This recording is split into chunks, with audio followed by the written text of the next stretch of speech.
आज हमने थोड़ा सेटअप भी चेंज किया है। टेबल टॉप सेटअप है ये। इसको चेंज करने का एक मेन रीज़न ये भी है कि इसमें अब मैं प्रॉपर यहाँ पे लिख करके दिखाऊंगा कि पेपर में कैसे प्रेजेंट करना है क्वेश्चन को, क्योंकि काफ़ी सारे बच्चे प्रेजेंटेशन में ही गलतियाँ करते हैं। उनको आ तो रहा होता है सही, लेकिन लिख गलत तरीके से देते हैं और बोर्ड के अंदर लिखने पे ही तो मार्क्स मिलते हैं, स्टेप मार्किंग होती है इवन। इसलिए हमें स्टेप बाय स्टेप एक एक चीज़ को अच्छे से लिखना है, तो कैसे प्रेजेंट करना है वो भी साथ साथ समझ में आता रहेगा। तो क्वेश्चन नंबर 9 का सॉल्यूशन देखते हैं। देखो 9th क्वेश्चन के अंदर फिगर हमें दी हुई है। सबसे पहली बात तो ये फिगर यहाँ पर इसकी दी हुई है।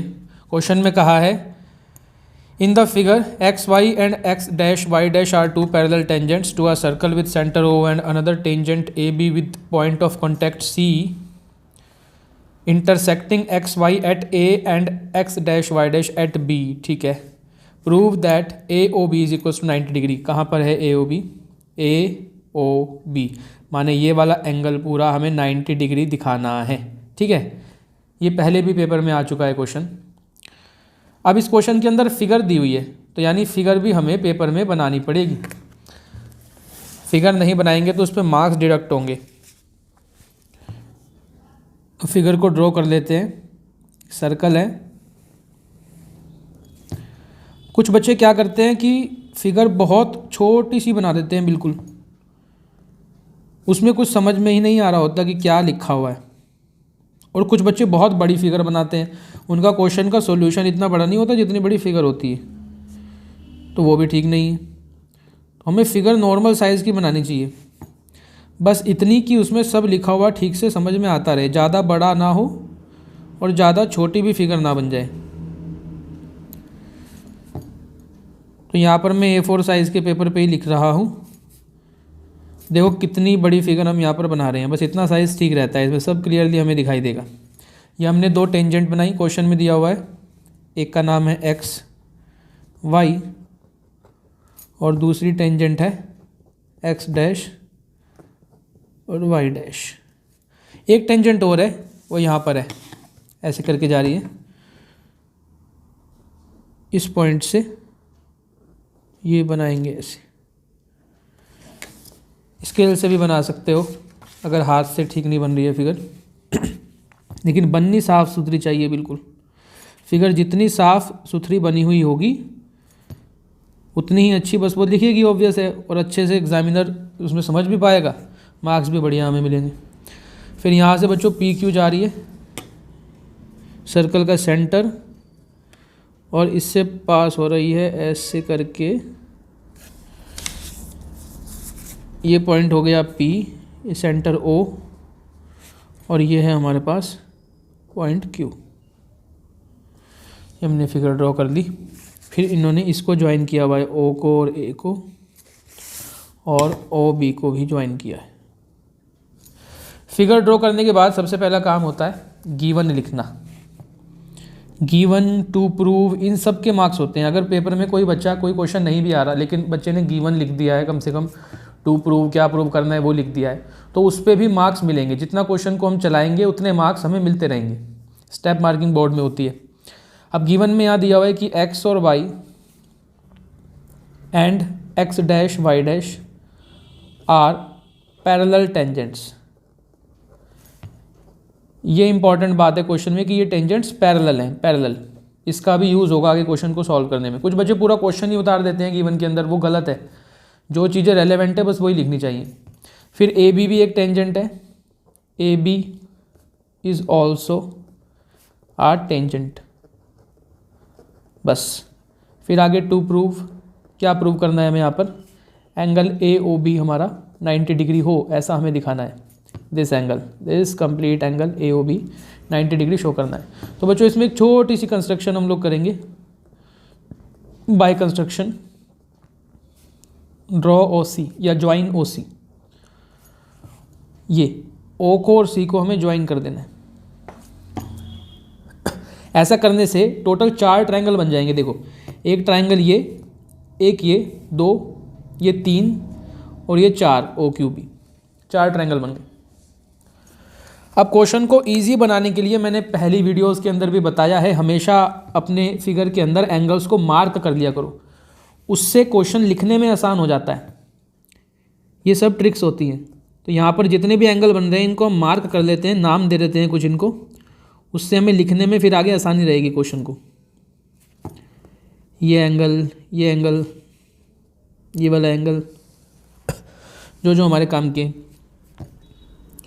तो यहाँ पर इस एंगल को लेते हैं एंगल 1 2 3 4 5 6 7 8। बस इनको मारने की ज़रूरत नहीं है, ये यूज़ में नहीं आएंगे। इस तरह से हमने एंगल लिए। अब आगे चलते हैं। प्रूफ। सबसे पहला काम बच्चों, ये दो जो ट्रायंगल दिखाई दे रहे हैं, ये दोनों, इन दोनों को हम कॉन्ग्रेंट करेंगे। अब कॉन्ग्रेंट करने के लिए हमें 3 चीज़ें चाहिए होती हैं। कॉन्ग्रेंट करने के लिए हमें 3 चीज़ें इक्वल इनमें करनी पड़ेगी। तो वो 3 चीज़ें कौन कौन सी होंगी, थोड़ा सोचो। हमने पहले डिस्कस किया है। देखो यहाँ पर ये जो पॉइंट है, पॉइंट ए, ये एक्सटर्नल पॉइंट है, सर्कल के बाहर है, और इससे ये टेंजेंट बनी हुई है AP और AC। तो ये दोनों टेंजेंट क्या होंगी, इक्वल हो जाएंगी। Isn't it? Why? Tangents from an external point to the circle are equal. दूसरी चीज़ जो बच्चों हम लेंगे, देखो यहाँ पर ये एंगल 8 और यहाँ पर भी हम एंगल मानते हैं, ये भी काम में आएंगे। इनको ले लेते हैं एंगल 9 और ये एंगल 10। एंगल 8 और 9 दोनों आपस में इक्वल होंगे। वाई? क्योंकि ये भी रेडियस है OP और OC भी रेडियस है। अब ये रेडियस है और AP टेंजेंट है, तो टेंजेंट रेडियस के क्या होती है, perpendicular. Tangent is perpendicular to the radius, circle chapter की सबसे पहली और सबसे इंपॉर्टेंट थ्योरम। तो यहाँ 90 मिल जाएगा हमें। इसी तरह से बच्चों OC रेडियस है और AB टेंजेंट है, तो यहाँ पर हमें 9 पर भी 90 डिग्री मिलेगा। Tangent is perpendicular to the radius से। 2 चीज़ हो गई। अब तीसरी चीज़ हम लेंगे OA is equals to OA, ये कॉमन आ रही है। तो फटाफट से तीनों चीज़ों को लिखते हैं। अब in triangle OPA and triangle OAC, दोनों ट्राइंगल के अंदर सबसे पहले एंगल 8 इक्वल होता है एंगल 9 के। वाई? रीज़न आगे देना ज़रूरी है। दोनों 90 डिग्री हैं। क्यों है भाई 90 डिग्री? क्योंकि tangent is perpendicular to the radius.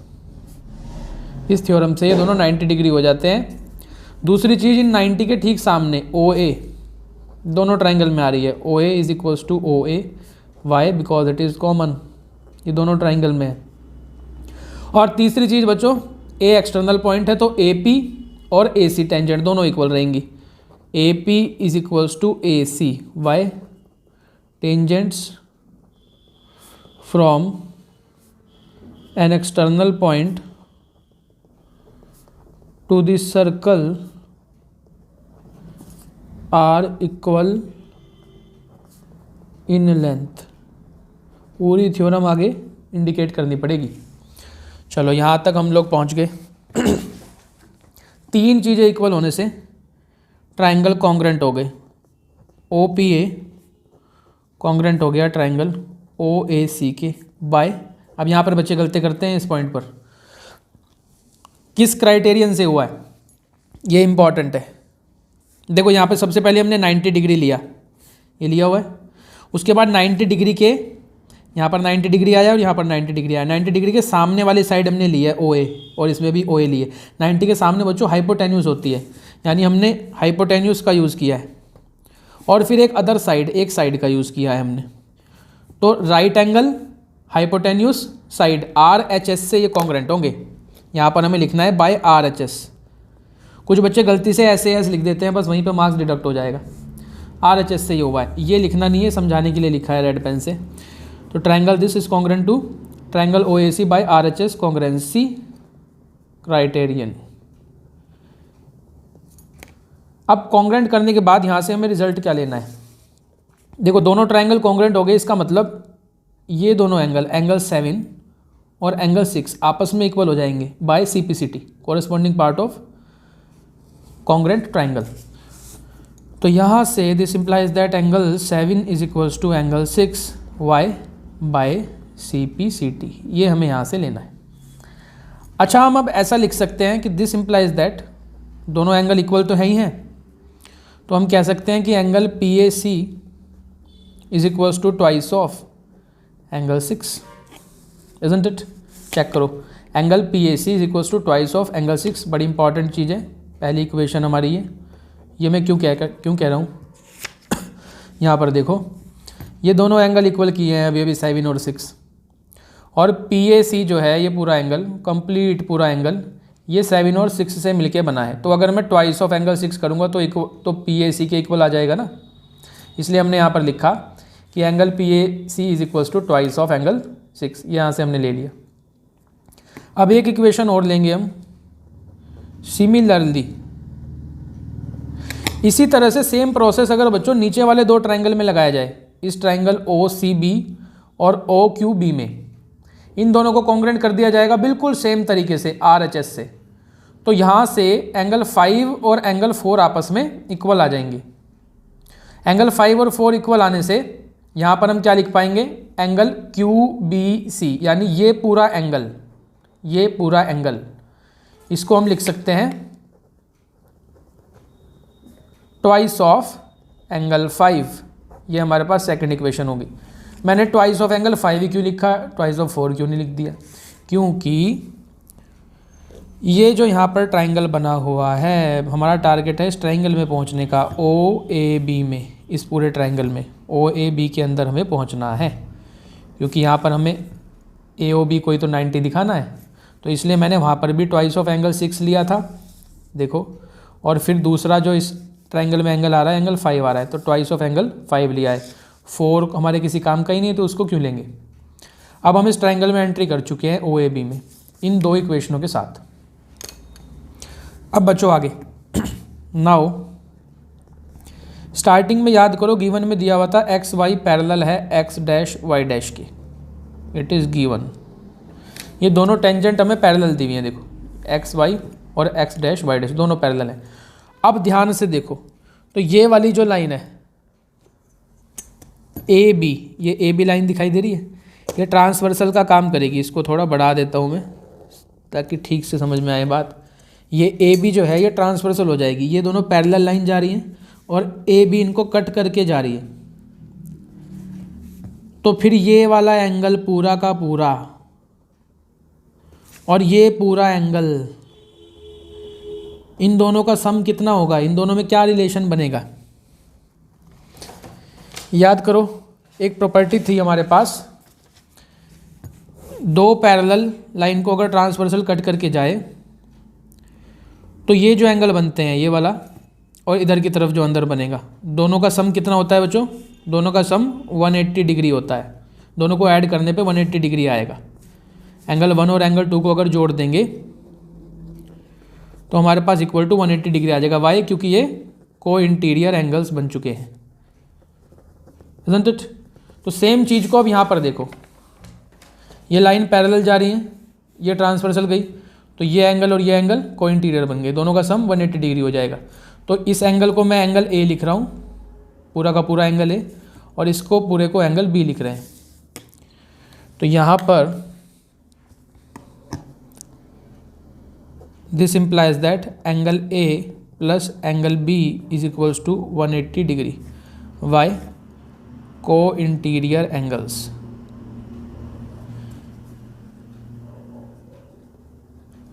इतना हो गया। अब एंगल A किन से मिलके बना है, एंगल A का ही नाम एंगल PAC है, चेक करो एंगल PAC, तो इसको एंगल PAC भी लिख सकते हैं, उससे ठीक से समझ में आ जाएगा। PAC प्लस एंगल, और एंगल B का नाम क्या है, QBC, एंगल QBC लिख देते हैं, इज इक्वल्स टू 180 डिग्री।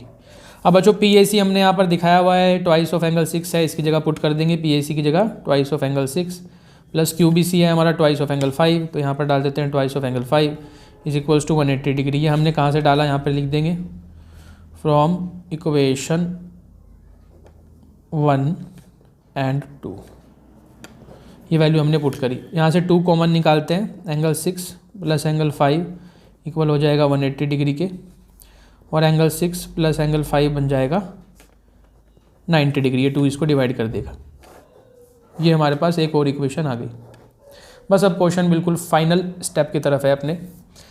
अब हमें चलना है ट्राइंगल ओ ए बी के अंदर। ओ ए बी में एंगल सम प्रॉपर्टी लगा देंगे, अपने आप आंसर आ जाएगा। देखो हमने दिखा दिया है ना, एंगल 6 और एंगल 5 को जोड़ने से 90 डिग्री आता है। अब ये वाला एंगल बचा, तो इसका मतलब ये एंगल 90 डिग्री का हो जाएगा। तो angle triangle O A B triangle में एंगल सम प्रॉपर्टी का यूज़ करेंगे।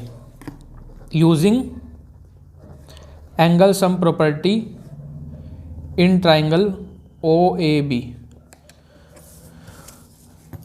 बी के अंदर एंगल ए ओ बी, यानी कि ये पूरा angle A O B plus ये वाला एंगल 6 और प्लस ये वाला angle 5, plus angle 6 plus angle 5 is equals to 180 degree हो जाएगा। अब एंगल 6 प्लस 5 हमने 90 दिखाया, इसको यहाँ पुट कर देंगे और आंसर हमारा आ जाएगा। ए ओ बी प्लस यहाँ पे हमने 90 रखा 120 डिग्री, तो एंगल ए ओ बी हो जाता है 180 माइनस 90 यानी कि 90 डिग्री। Hence proved. ऐसे पूरा का पूरा क्वेश्चन चलेगा, मैक्सिमम मार्क्स के अंदर ही आता है। ठीक है, तो वीडियो को पॉज करके नोट करते रहना। नेक्स्ट क्वेश्चन की तरफ हम चलते हैं फटाफट से। एक और interesting question, question number 10। Question number 10 में कह रहा है बच्चों, prove that the angle between the two tangents drawn from an external point to a circle is supplementary to the angle subtended by the line segment joining the points of contact at the centre. क्या मतलब हुआ?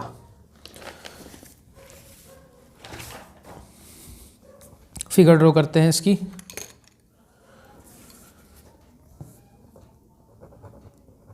ये भी question important है exam point of view से।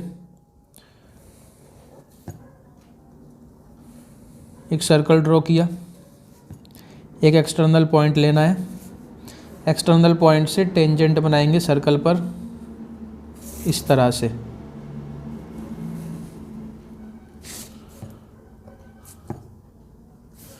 इस point को T ले लेते हैं, जहाँ पर इसे सर्कल को टच किया है पॉइंट ए, यहाँ टच किया पॉइंट बी ले लेते हैं। सर्कल का सेंटर ओ और यहाँ से ओ ए और ओ बी हमारी रेडियस हो गई, हमने ज्वाइन कर दी। ठीक है, अब क्या प्रूव करना है, क्वेश्चन को ध्यान से समझो। क्वेश्चन में कह रहा है एंगल बिटवीन टू टेंजेंट्स, दो टेंजेंट के बीच का एंगल। भाई टेंजेंट टी ए और टी बी है, इनके बीच में कौन सा एंगल है? ये वाला एंगल। ठीक है, तो यहाँ मैं टू प्रूव लिख रहा हूँ ताकि साथ साथ समझ में आए। टू प्रूव टेंजेंट के बीच का एंगल, यानी कि एंगल टी, ये एंगल, इसका पूरा नाम ए टी बी। फिर is supplementary to the angle subtended by the line segment joining the point of contact at the centre. Line segment joining the point of contact at the centre.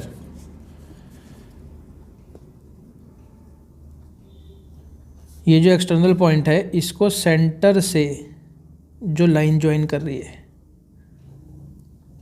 ये। ठीक है, prove क्या करना है? Tangent के बीच में जो एंगल बन रहा है और ये एंगल जो टेंजेंट बना रही है सेंटर पर, ये दोनों क्या होंगे? सप्लीमेंट्री होंगे। यानी अगर मैं इस एंगल और इस एंगल को ऐड कर दूं तो कितना आएगा? 180 डिग्री आएगा। ये मुझे यहाँ पर प्रूव करके दिखाना है।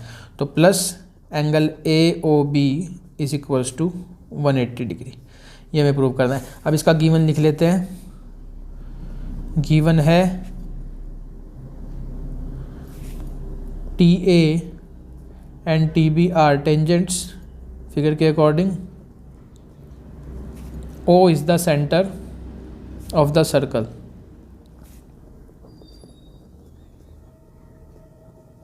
चलो, अब जैसे मैंने बताया अपने क्वेश्चन को आसान बनाने के लिए, बहुत आसान क्वेश्चन है।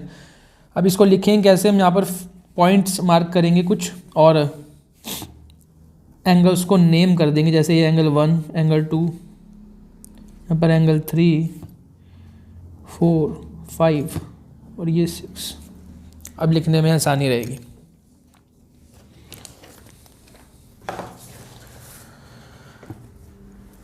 प्रूफ। सबसे पहली बात फिर से वही, रेडियस है ओ ए, और 80 टेंजेंट है, तो ये एंगल कितना होगा 90 डिग्री का। मैंने जब चैप्टर स्टार्ट किया आया था सर्कस, तभी मैंने स्टार्टिंग में बता दिया था कि ये थ्योरम इतना यूज़ होगी, लगभग हर क्वेश्चन के अंदर लगेगी। Tangent is perpendicular to the radius, बड़ी इंपॉर्टेंट थ्योरम है। तो यहाँ पर भी सेम कंसेप्ट से हम पहले ही थ्योरम लिख देते हैं। We know that tangent is perpendicular to the radius, this implies that angle 6 is equals to 90 degree, isn't it? ऐसे ही बच्चों ये रेडियस है OB और BT एक टेंजेंट है, चेक करो। तो ये एंगल कितना आ जाएगा, ये भी 90 हो जाएगा सेम थ्योरम से। Angle 3 is equals to 90 degree. तो देखो हमने पहले ही एक बार थ्योरम लिख के उससे दोनों रिजल्ट निकाल लिए, तो बार बार नहीं लिखनी पड़ती है ना, इतनी स्मार्टनेस रखनी है। वो कब आएगी, जब थोड़ी प्रैक्टिस करोगे क्वेश्चंस की। इतना हो गया। अब क्या करना है, इन ट्राइंगल AOT ट्राइंगल में चलो, ये ऊपर वाला ट्राइंगल, इसमें एंगल सम प्रॉपर्टी लगाते हैं। Bye angle sum property 1 + 6 + 5, angle 1 + 6 + 5 करेंगे तो 180 डिग्री आ जाएगा, नो डाउट। एंगल 6 तो 90 है, ये रहा यहाँ पर, इसकी जगह पुट कर देते हैं। तो angle 1 + 90 + angle 5 is equals to 180 degree. तो यहाँ से बच्चों एंगल 1 + एंगल 5 हमारा आ गया, ये 90 उधर जाके माइनस हो जाएगा, 90 डिग्री का आ जाता है। इसको इक्वेशन 1 कह के हम छोड़ देते हैं। सिमिलरली इसी तरह से नीचे वाला ट्राइंगल में आओ। Similarly in triangle OBT bye angle sum property, नीचे वाला ट्राइंगल ये, इसमें भी एंगल सम प्रॉपर्टी लगा सकते हैं। 2 + 3 + 4 करने से, एंगल 2 + 3 + 4 करने से 180 डिग्री आ जाएगा। और एंगल 3 90 है, तो यहाँ पर 90 रख देते हैं। तो हमारे पास एंगल 2 + एंगल 4 हो गया 90 डिग्री का। ये हो गई सेकंड इक्वेशन, ठीक है। अब क्या ऐसा करें कि हमारा रिजल्ट आ जाए। देखो थोड़ा सोचना है यहाँ पर, डायरेक्ट भी मैं लिख सकता हूँ, लेकिन यहाँ पर मैं एक सोचने का तरीका बता रहा हूँ। देखो यहाँ पर ATB को ध्यान से देखो, AT और B। ATB माने ये पूरा एंगल, ये किन किन एंगल से मिलके बना है, एंगल 5 और एंगल 4 से मिलके बना है। तो ATB कब आएगा, जब एंगल 5 और 4 को जोड़ देंगे, isn't it? फिर ये बच्चों ये वाला प्लस है बीच में, प्लस। AOB किन को जोड़ने से आएगा, यहाँ फिगर में ध्यान से देखो, AOB ये पूरा एंगल है, ये पूरा। तो AOB कब बनेगा, जब 1 में 2 को जोड़ देंगे। तो एंगल 1 + एंगल 2 करने से हमारे पास AOB आएगा इक्वल्स टू 180 डिग्री। तो हमें बेसिकली अगर 5 में 4 को ऐड कर दें, 1 में 2 को ऐड कर दें, तो अपने आप 180 डिग्री के इक्वल आ जाएगा। अब इस चीज़ को देखो, और ये जो नीचे इक्वेशन आ रही है इनको देखो, ये वाली चीज़ और ये जो इक्वेशन आ रही है, क्या करें अब, यहाँ पर 180 लाना है ना, तो अगर इन दोनों को ऐड कर दिया जाए 90 90 180 आ जाएगा। ऐसे ही 1 + 5 + 2 + 4, देखो 1 + 5 + 2 + 4, तो सीधा सीधा मतलब समझ में आ रहा है कि 1 और 2 को हमें क्या कर देना है, ऐड कर देना है, अपने आप हमारा आंसर बन जाएगा। तो अगर यहाँ पर हम ऐड कर दें, एडिंग फर्स्ट एंड सेकंड, तो अपने आप आंसर बनेगा। एंगल 1 + एंगल 5, LHS में ऐड होगी, 1 + 5 एंगल 2 और एंगल 4 इसमें ऐड हुए, और RHS में 90 + 90। तो हमारे पास आया 1 + 5 करने से कुछ आ रहा है नहीं, 5 + 4 करने से ATB आएगा। तो 5 और 4 को जोड़ेंगे तो हमें मिलेगा एंगल ATB प्लस, और 1 और 2 को ऐड करेंगे तो मिलेगा बच्चों AOB, एंगल AOB, और इज इक्वल्स टू सामने 90 + 90 180। यही हमें प्रूव करना था, हैंस प्रूव्ड। ठीक है, आसान आसान से क्वेश्चन है, बस थोड़ी प्रैक्टिस चाहिए। वीडियो को पॉज करके नोट करो, नेक्स्ट क्वेश्चन की तरफ चलते हैं। Question number 11, very very important question. Question number 11 बहुत इंपॉर्टेंट क्वेश्चन है। मैंने प्रीवियस ईयर के इसकी शीट जो है वो टेलीग्राम पे अपलोड कर दी थी बच्चों। पिछले 3 सालों के सर्कस चैप्टर से जो जो भी बोर्ड ने क्वेश्चन पूछे हैं वो सारे टेलीग्राम पे शीट बना के डाल दिए हैं, फ्री ऑफ कॉस्ट सब अवेलेबल है। टेलीग्राम चैनल का लिंक डिस्क्रिप्शन में दिया रहता है। जो बच्चे नए हैं, पहली बार चैनल को देख रहे हैं, वो जाके ज्वाइन करें और वहाँ से उन क्वेश्चंस को करके अपने आप को और सॉलिड बनाओ मैथ्स में। शेयर वेयर करो, उसको सभी तक पहुँचा दो। अगले क्वेश्चन की तरफ चलते हैं। Question number 11। इसी तरह का क्वेश्चन मैंने पिछली वीडियो में कराया था, ये क्वेश्चन नंबर 8। लगभग दोनों एक जैसे ही हैं, 8 और 11, लेकिन 11 जो है वो 8 से थोड़ा अपर लेवल का है। 11 थोड़ा ज़्यादा पूछ लिया जाता है पेपर के अंदर। Prove that the parallelogram circumscribing a circle is a rhombus. देखो भाई,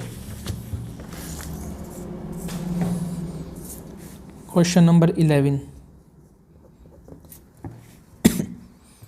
पैरेललोग्राम सर्कमस्क्राइबिंग अ सर्कल। एक सर्कल है और सर्कल को किसने घेरा हुआ है? पैरेललोग्राम ने।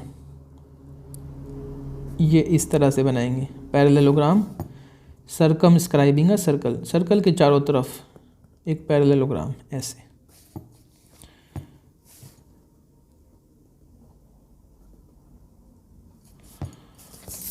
और बनाना कुछ इसी तरह से है कि ये लगे भी पैरेललोग्राम।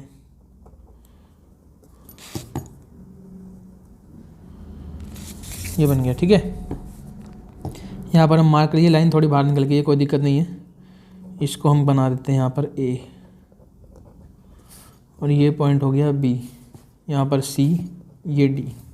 कुछ पॉइंट्स ये भी मिल रहे हैं जहाँ पे ये AB लाइन सर्कल को टच करके जा रही है। P, इसको ले लेते हैं यहाँ पर इस तरह से Q, ऐसे यहाँ पर R, यहाँ पर S।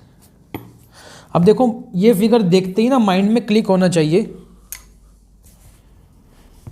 कि B एक एक्सटर्नल पॉइंट है और B से ये टेंजेंट मान ली जाएगी BP।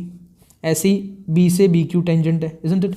ऐसे यहाँ A एक एक्सटर्नल पॉइंट है तो AP एक टेंजेंट है और AS भी टेंजेंट है।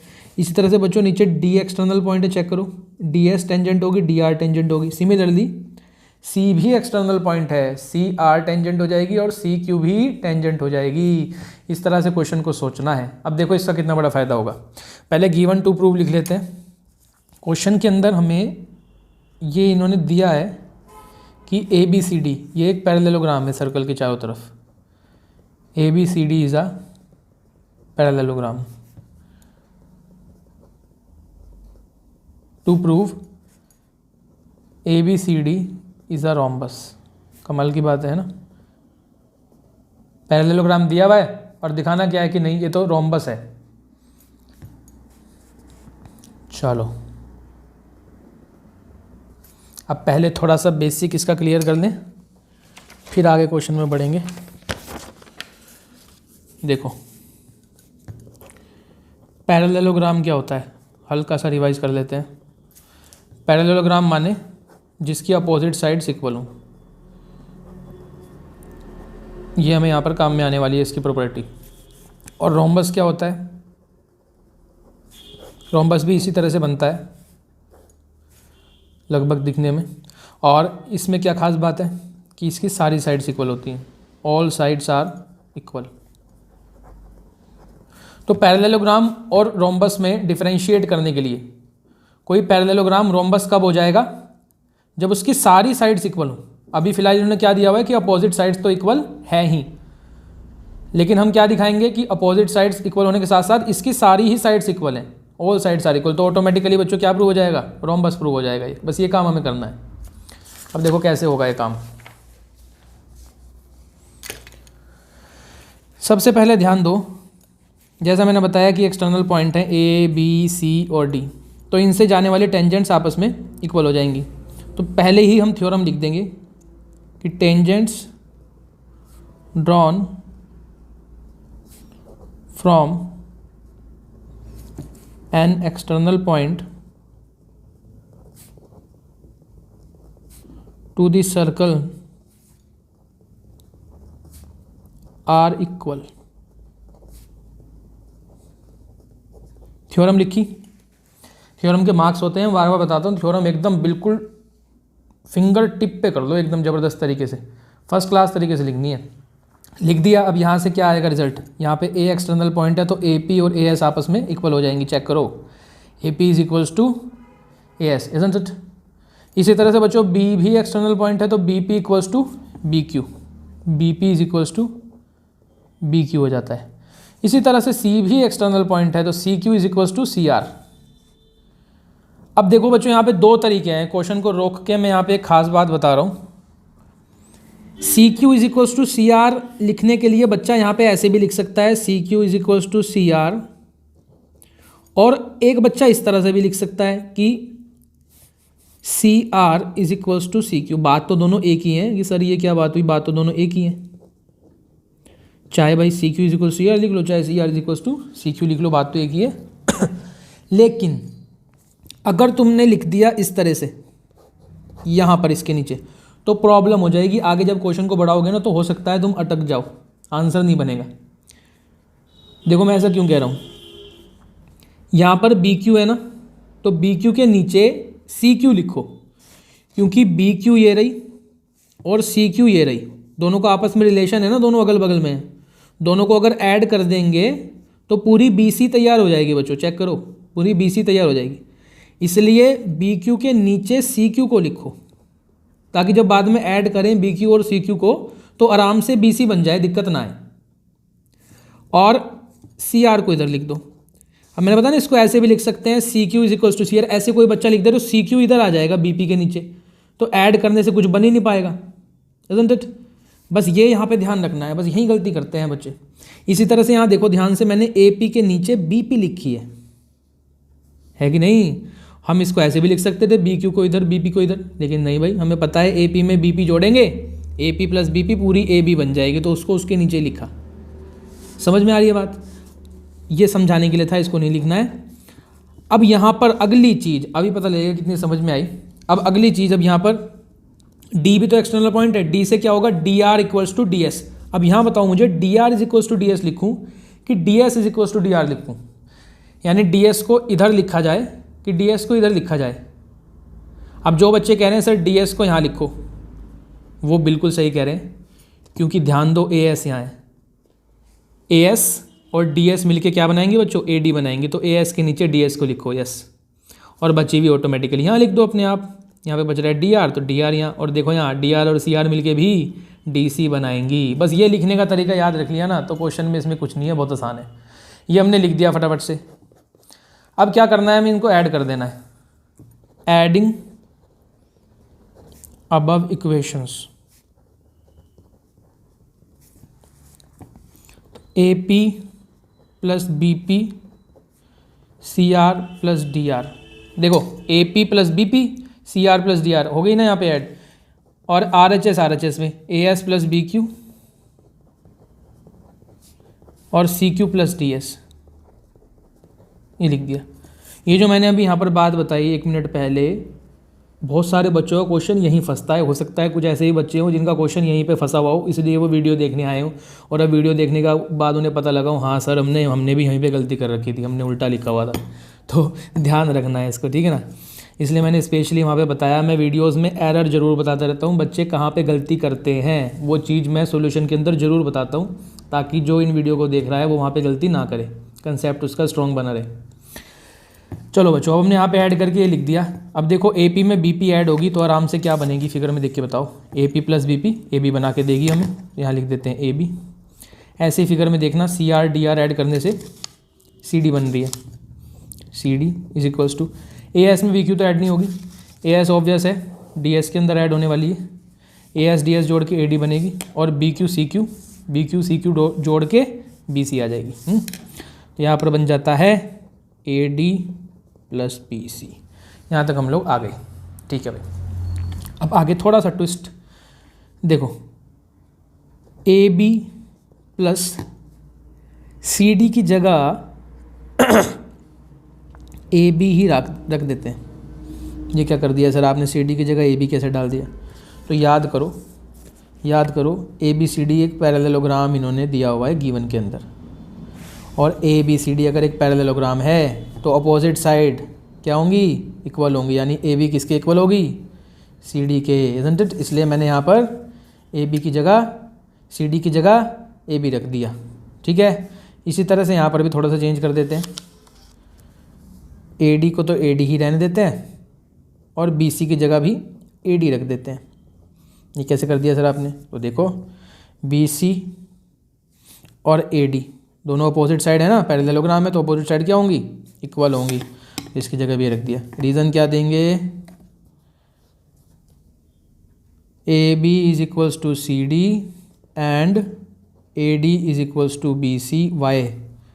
Opposite sides of parallelogram are equal.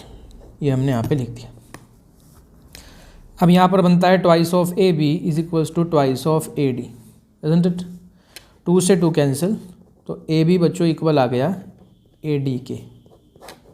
चलो भाई यहाँ तक बात हो गई। AB इक्वल हो गया AD के। एक बात now AB is equals to CD। Why? Opposite sides of parallelogram are equal. Parallelogram दिया हुआ है ना, देखो AB CD के इक्वल है और AD इक्वल है BC के। क्यों? बिल्कुल इसी रीज़न से। इसको कर देते हैं इक्वेशन नंबर 2। अब फर्स्ट से और इस सेकंड से रिजल्ट देखो क्या आ रहा है, फ्रॉम फर्स्ट एंड सेकंड। हमारा टारगेट क्या था याद करो? हमें बेसिकली ये दिखाना था क्वेश्चन में, रोम्बस प्रूव करना था ना, हमें ये दिखाना था कि सारी साइडें क्या हो जाएं, इक्वल हो जाएं, तो रोम्बस अपने आप प्रूव हो जाएगा। तो फर्स्ट और सेकंड से क्या रिजल्ट आ रहा है? AB AD के इक्वल आई। AB is equals to AD है। चलो भाई, फिर आगे AD किसके इक्वल है? BC के। AD इक्वल है BC के, ठीक है। और साथ ही साथ AB किसके इक्वल है? CD के भी। AB इक्वल है CD के भी। ये हमने सारी चीज़ें लिख दी हैं। ये चारों साइडें आपस में इक्वल हो गई। AB AD BC और CD। AB AD BC और CD चारों हमने इक्वल दिखा दी। तो क्या लिखेंगे? As all sides of parallelogram ABCD are equal, therefore ABCD is a rhombus. ऐसे बच्चों ये क्वेश्चन सॉल्व होगा। तो बड़ा ही इंटरेस्टिंग सा क्वेश्चन था और बहुत बहुत ज़्यादा इंपॉर्टेंट। इसकी सभी अच्छे से प्रैक्टिस करेंगे। जो यहाँ पर मैंने बात बताई है लिखने वाली, ये याद रखनी है। और थोड़ा सा इस जगह पर ट्विस्ट है कि कैसे हमने सारी साइड्स को इक्वल किया। तो वीडियो को पॉज करें, क्वेश्चन को करेंगे नोट। आज की क्लास के अंदर हम लोगों ने 11th क्वेश्चन तक कर लिया। नेक्स्ट बच्चों क्वेश्चन नंबर 12 और क्वेश्चन नंबर 13 अगले पार्ट के अंदर मिलेंगे। बहुत इंपॉर्टेंट क्वेश्चन है, थोड़े लंबे भी हैं, इनको हम नेक्स्ट पार्ट के अंदर डिस्कस करेंगे। तो आज की क्लास के लिए रखते हैं इतना ही। सभी अच्छे से पढ़ाई करते रहो। Thank you.